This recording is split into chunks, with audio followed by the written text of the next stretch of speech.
生活中，我们是否常在无休止的欲望中循环？若能做到不贪、不嗔、不痴，内心深处或许会浮现真正的答案。阅读《金刚经》是在唤醒我们的心，踏上觉知、用心生活的道路。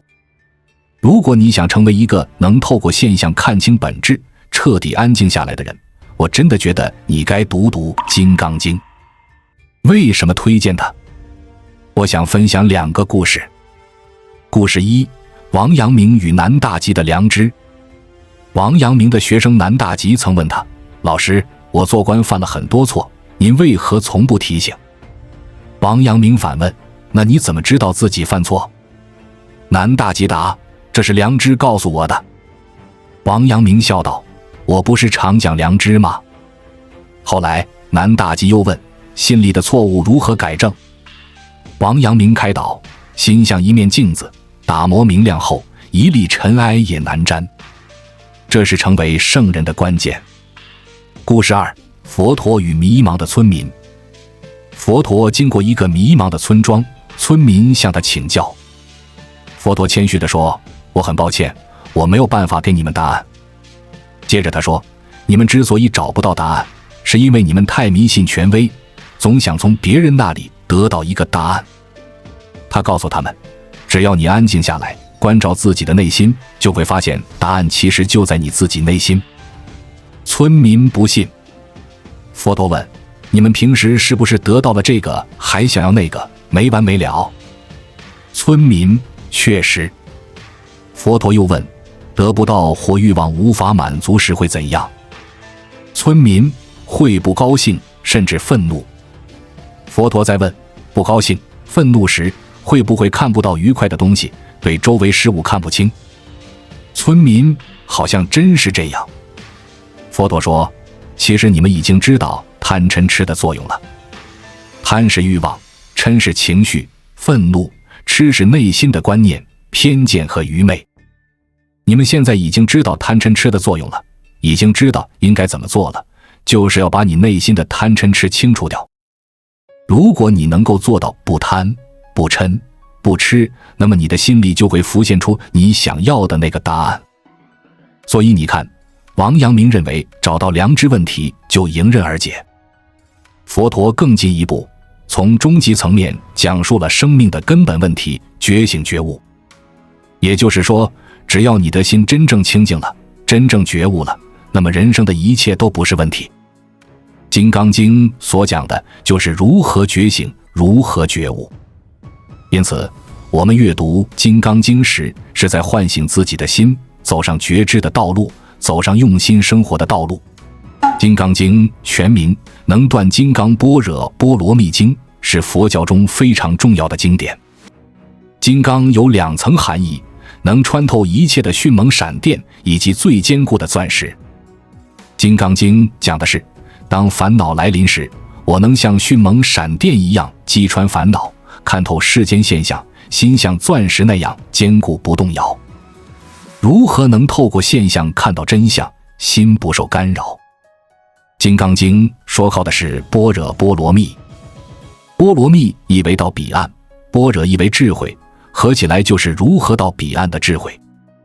所以《金刚经》讲的是如何运用智慧断除世间虚妄，获得最终解脱，达到生命圆满自在。《金刚经》篇幅短小，文字朴实，不同于其他佛经的华美。它就像一部简单的问答录。某日，佛陀和弟子化缘后，在祇树给孤独园打坐。弟子须菩提突然提问，佛陀耐心解答。有趣的是，须菩提又重复问了一次，佛陀也耐心地再次解答。整部《金刚经》很有戏剧性，结构简单，前半部分是佛陀第一次回答须菩提，后半部分是第二次回答。须菩提问的是：世尊，善男子、善女人发阿耨多罗三藐三菩提心，云何应住？云何降伏其心？意思是，请问师尊，发愿成就无上正等正觉的解脱之心的人，如何才能保持这个发心常住不退？他们应当如何降服心中的妄念？整部《金刚经》就是佛陀对此问题的2次回答。洞察虚妄，回归本心。佛陀在《金刚经》中讲了什么？可用2句话归纳。第一句是凡所有相，皆是虚妄。若见诸相非相，即见如来。意思是，当你看到各种现象时，觉知其背后的运行法则，就能接近事物的真相和本性。第2句话是因无所住而生其心。意思是，对什么都不执着，只是随缘的起心动念。要理解这2句话，先要弄清法和相这2个字。依法的多种含义。法在《金刚经》中常出现，有3个含义，指各种各样的现象，如菩萨于法应无所住，行于布施中的法就是现象，指语言层面的佛法。如说法者无法可说，是名说法，意指佛法只是假名，指终极层面上超越语言的法门。如如来所说法，皆不可取、不可说中的法，指终极法门。金刚经还有法和非法的概念。法上应舍，何况非法意为对存在的肯定都应舍弃，对存在的否定也应舍弃。即对各种现象，世界既不肯定也不否定。这是一种高级思维方式，即辩证法，肯定的同时又在否定。理解了法和非法，就更容易理解《金刚经》。2相与4种迷惑。法的显现或存在方式就是相，即我们看到的样子。《金刚经》认为，我们个体生命困在了4种相中。我相指我自身，人相指人类整体意识，众生相指大自然中所有有情无情生命，寿者相指我们生活在一定的时间意识中。为什么说困在4种相中？我们无法离开自己的身体、内心、人类社会、大自然和时间，所以佛陀才说凡所有相，皆是虚妄。若见诸相非相，即见如来。相可解释为现象，包括物质和概念层面，即我们能感知的一切及头脑中所有概念。佛陀说，所有这些现象都是虚妄，不真实，一种假象。虚妄不等于不存在，而是指这些现象是变幻不定、无常的。所以佛陀说，若见诸相非相，即见如来。意思是，你见到这些现象，同时不被迷惑，能透过现象看到本来样子，你就真正觉悟了。但我们常把假象当真相，因此《金刚经》用3句义来解释凡所有相，皆是虚妄，也是一种修行方法。佛说般若波罗蜜，即非般若波罗蜜，是名般若波罗蜜。这是《金刚经》反复使用的句型，形象解释了凡所有相，皆是虚妄。佛说般若波罗蜜，即非般若波罗蜜，是名般若波罗蜜，就是佛讲的去彼岸的智慧，并非真正的智慧，只是用语言名称指代。在我们进一步探索之前，我们有一个激动人心的消息要告诉大家，我们已经开通会员功能了。现在您可以加入我们的会员大家庭，享受会员专属影片和更多独家内容。别忘了关注才知道，并点击小铃铛，我们将继续揭示更多关于金钱的真相，祝你迅速实现财务自由。佛陀想表达的是，所有的名相其实是一种假象。静心想想，我们生活中所有现象、社会组织、各种事物，都源于人类发明语言，进而发明概念，引申出社会制度等。这些名称概念束缚了我们的心灵。因此，解脱第一步是去掉名称概念，寻找被其遮蔽的真实存在。名称只是名称，但我们常活在名称构成的世界里。佛经中有一个故事特别能说明这种现象。五里村离王宫5里，每天为国王送水。村民想搬走，村长请求国王将5里改为3里，国王同意了。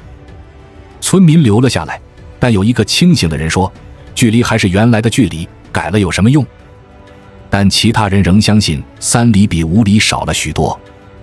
这个故事听起来荒诞，但我们日常生活中常发生类似事情，被概念迷惑，在概念冥想迷宫中换汤不换药，离真相很远。《金刚经》的3句义显示了语言的无力。在真相面前，语言不仅无力，而且空洞。重要的不是3里或5里这个概念，而是实际距离。任何时候都不要迷失在语言丛林中。文明的叠加使我们离真实世界越来越远，语词、概念、制度、娱乐包围着我们。因此，解放或觉醒的第一步是对任何语词表达的质疑。我们之所以被假象蒙蔽，常是因为接受了人们使用的语词说法，理所当然地认为它们是真实的，没有怀疑。无所住而生其心，活泼的当下。因无所住而生其心是《金刚经》最关键的一句话，也是最终极的修行方法。禅宗6祖慧能就是听到此话而觉悟的。无所住就是对一切不执着。它并非心不动如死水，而是当我面对一个现象时，首先放下脑中的各种评价、成见和情绪。我只是将它视为它本身，当下就是这个人、这棵树，没有任何附加。心仍在动，但已摆脱观念和情绪，回到感觉本身，没有占有欲，也没有分别心。从生活哲学层面看，因无所住而生其心，也可理解为不要被对象所奴役。老子说不见可欲，不见引起欲望之物。犹太教士则赞美创造美女的上帝，将对美女的欲望转化为对上帝的仰慕。这2种方法在某种程度上都是通过压抑或克制来解决问题。从心理学层面看，压制并非不执着，而是另一种执着。如果你能做到因无所住而生其心，就不需要上帝，也不需要闭眼。禅宗有一个故事，老和尚背女子过河，小和尚则被犯戒。老和尚说：“我已经放下了，但是你怎么还没有放下呢？”另一个禅宗故事更意味深长，老婆婆供养禅师3年后，让女儿裸体送饭考验禅师。女儿回来后说禅师不动，老婆婆却说3年只养了一个俗汉，并赶走禅师。你可领会一下这个故事。见到美女心不动，在《金刚经》和禅宗看来是不可能的，因为那是刻意压抑欲望或对美的感动，这也不是正向方法。那应该怎么办？因无所住而生其心。见到美女应该怎么办？这是一个中国禅宗非常有名的公案，值得深思。生起邪念当然错误，但心不动也不对。到底应该怎么办？大家可以自己去领悟一下。所以因无所住而生其心，大概意思是就对于存在的一切不滞留、不执着而心念流淌。木心说，我经常以为人是一种容器，里面装着快乐，装着悲哀。实际上他说人不是容器，人是导管，快乐流过，悲哀流过。导管只是导管，各种快乐悲哀流过，一直到死导管拆空了，那么疯子就是导管的淤塞和破裂。这句话在一定程度上非常文学地解读了因无所住而生其心。因无所住而生其心在《金刚经》中只出现1次，但清楚阐明了不执着、放下的含义。我认为它也是修心的终极法门，透露出无限生机，活泼盎然。我们这颗不执着的心并非死寂或压抑，而是生机勃勃、活泼的。归纳起来，佛陀第一次回答须菩提的问题是颠覆了世间一切相，认为我们感知的一切皆是妄想、假象。第二次回答颠覆了世间一切念，认为我们心中的念头皆是妄念。金刚经传达了一种颠覆性的思维方式，质疑人类感觉到的一切色相、一切观念，甚至质疑金刚经本身的观念。这在人类经典中非常独特，他连自己都否定了。经中说，若有人言如来有所说法，即为谤佛。意思是，若有人说我在《金刚经》中讲了什么法门，那他就是在诽谤我。这表明《金刚经》反对一切观念，主张我们从所有观念中解放出来。《金刚经》要破除的是妄想和妄念，它引导我们，无论遇到什么现象，都要明白那是暂时的，并追究其原因。无论升起什么念头，都要追究其来源。也就是说，任何时候都不要被眼前的一切及各种成见、内心偏见所迷惑，要对真相保持觉知。《金刚经》也提供了一种从心性层面解决问题的方法，立足于自己解决问题，找到根源性问题，解决它，一切就会顺畅。真正的问题是什么？比如想买豪车豪宅，应思考为何想买，是否因钱不够，目的是否为虚荣心。若为虚荣心，真正的问题是我如何获得尊重，如何获得尊重才是真正的问题。在解决尊重问题过程中，顺便赚到钱。再比如，我曾特别想赚钱，反思发现是为了财富自由，过自由生活。那真正的问题是，我如何寻找一种自由的生活？你看，把问题放在发心上，人生就可控且不断成长。《金刚经》有一个重大提醒，不要落入断灭相。《金刚经》讲空讲无，但佛陀特别提醒，不要以为凡所有相皆是虚妄，就否定一切，以为不存在了。那该怎么办？应该如实的关照。当你如实关照内心，真正想要的答案就会浮现，真正的自我就会浮现。所以《金刚经》强调我们的心应回到本源，处于觉知状态，即一切有为法，如梦幻泡影，如露亦如电，应作如是观，如实关照，如实行为，遵循因果法则，做一个摆脱一切束缚的觉知者，一个自在的人。因此，阅读《金刚经》不是做学问，而是实实在在的修行。它要将我们的心修炼成迅猛的闪电，坚固的钻石。无论何种形式或观念导致的烦恼或诱惑，我们都能洞察清晰，穿透现象，进入本质。无论看到何种形式或观念，都不能影响到我都能安住于本来的样子。所以《金刚经》讲的并非理论推演，而是一种实实在在的生命证悟。今天《金刚经》作为古老智慧，不仅没有过时，反而在科技发达的时代，帮助我们提升心智、敏锐洞察力，尤其帮助我们安顿自己的心，无论多大不确定性，都能波澜不惊，活在当下，在刹那完成永恒。关注我，我是才知道，带你解锁更多金钱的真相。